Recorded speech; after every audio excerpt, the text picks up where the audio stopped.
giving me a question. 3 hours, Justin Broadrick special. Please stay tuned. I was looking at the website, and did you just interview Hugh Cornwall or something? Yes, I did. Wow. Yeah. One of my old heroes as a child. Oh, really? Yeah. Oh my God. It was the first band I was ever genuinely obsessed with, was the Stranglers, from about the age of 9 years old. Wow, that's kind of like dirty for a 9-year-old, no? Oh God, yeah. So I can imagine that the versions of the Strangler songs were pretty good then. Oh yeah, no, they were great. They were doing 2 sets in the clubs. The first set was a mixture of Strangler songs and his solo work, and then the second set was the entire first Stranglers album straight through. Wow! Holy. Oh my God! I mean, it really seriously. It's probably Killing Joke and the Stranglers were the most significant bands that hit me as at a really young age, basically. The Stranglers was the first. I first saw them live in 1979 as a 10-year-old, and my mom and my stepdad took me. They were with me, they took me to the concert, basically. Mm-hmm. So, but they were Stranglers fans as well of the first couple of albums, so it was all good, But what was that like for a 10-year-old? Pretty awesome, really. I mean, I didn't have much else to put it up against. Do you know what I mean? I think the way I'd lived already, the way my parents were, which were basically, they were sort of ex-hippies who then got into the whole punk thing. I think what got them into punk in '77 was Lou Reed. They were big followers of Lou Reed, and I think Lou Reed was on the front of one of the big music press in about 75, 76. I think that was after Metal Machine Music and stuff, wasn't it? When he became himself, he looked quite sort of, it's quite punky and all the rest of it. And I think Lou Reed was their avenue into punk rock in 76, 77. So both my mum and my stepdad were buying, they bought like the first Clash album, Sex Pistols, The Damned, Stranglers. I heard those records when I could just about pay attention, when I was about 9 years old in 1978, and I heard the first Stranglers album. Something about that, just even at that young age, captured me entirely. It was such a huge influence on my music as well. I mean, it's like the bass sound in the Stranglers has impacted me to this day. There's not much like it in the world, apart from maybe the early John Entwistle's bass sound in The Who. Do you know what I mean? It's clearly an influence on J.J. Burnell, but I mean that bass sound we ripped off with Godflesh. That was the whole idea, was to take the bass sound, And Hugh Cornwall, I mean, as a guitar player, was a pretty stark guitar player. Totally, absolutely another total inspiration to my guitar playing, even as a young kid. I mean, when I first tried to learn guitar, it was essentially trying to learn some Strangler songs, Oh, that's great. And just, the way he plays is that, it's textural and minimal. Mm-hmm. And that definitely, not that I could articulate that as a 10-year-old, but eventually, came to realise what it was, what the magic was that influenced my guitar playing, And what's your favourite Stranglers album? For me, it's without doubt Black and White. Oh, me too. You as well? Wow, that's funny. Absolutely. Yeah, Curfew. Oh my God, the whole sound of that album, everything about it, to be honest, the whole package, the sleeve, absolutely magical record. One of my close friends who I work with in a number of bands, actually, Dave Cochran, who I work with in like Grey Machine, Head of David, and all this sort of stuff. When I first met him, when we were both about 15 or something, he was another huge Stranglers obsessive, and he still goes and sees any show he can, But he still lives in Birmingham. I live in the middle of nowhere, so it's about a 2-hour trip for me to get to a city, so I don't do shows that often anymore. Can you just outline what's been going on for you in the last year or so? Loosely speaking, the last year has seen, besides the Godflesh Reformation, which is a pretty big deal for me, and a big deal for a lot of people, I think. It is. I mean, the last year, oddly enough, Yazoo has been averagely quiet until now, anyway. And I mean, there is a new Yazoo release, but it's not new per se. Material.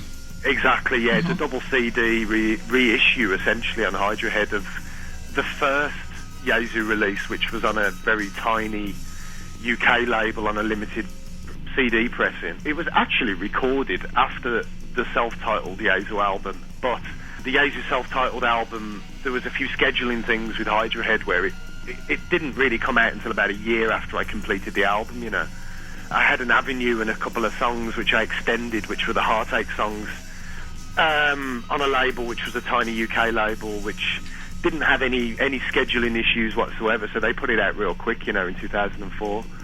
But it never really got any substantial exposure, nor substantial distribution either, so it was sort of a bit of a quiet release, and it's nice now for Hydra this many years later to reissue it. Mm-hmm. And it's coupled with an unreleased EP, which also was recorded around 2004, which I just sat on for years because I've been so busy pursuing other ideas.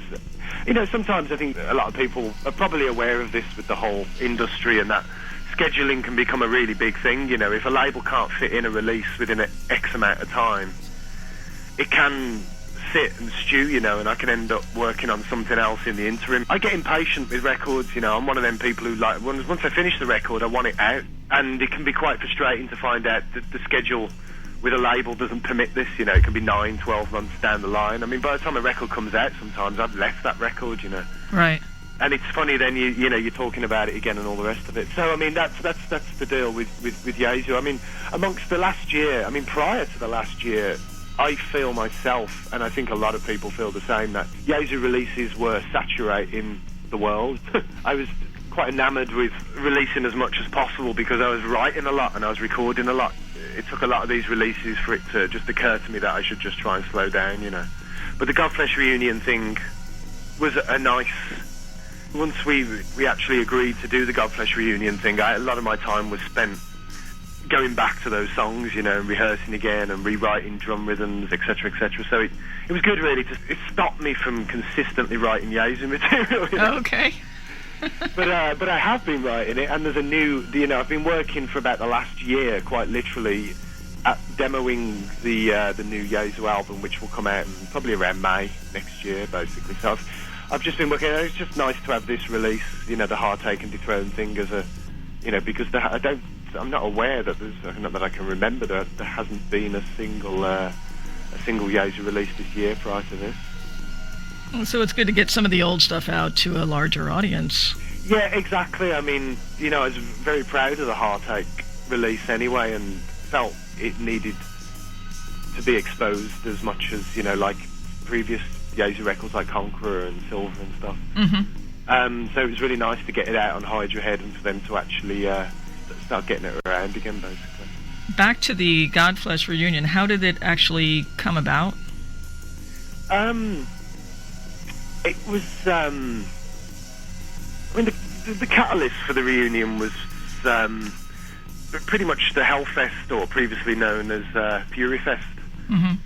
The organisers and the main organiser behind that festival had been pursuing me for a number of years about a Godflesh reunion, which, to be honest, I never even discussed with the better half of Godflesh, Ben Green. Mm-hmm. Because I just felt, he'd left music when he left Godflesh. He didn't leave it personally, but left it in terms of working it in any serious context. I just felt, even if we were to consider it not enough time had passed for it to be valid to us. But the main promoter for Hellfest, he really did keep pursuing me. It was almost about 3 years down the line of him consistently trying us that I gave in and just said I will mention it to Ben Green, thinking that Ben would probably quite likely turn around and say no, I really don't wish to go there again.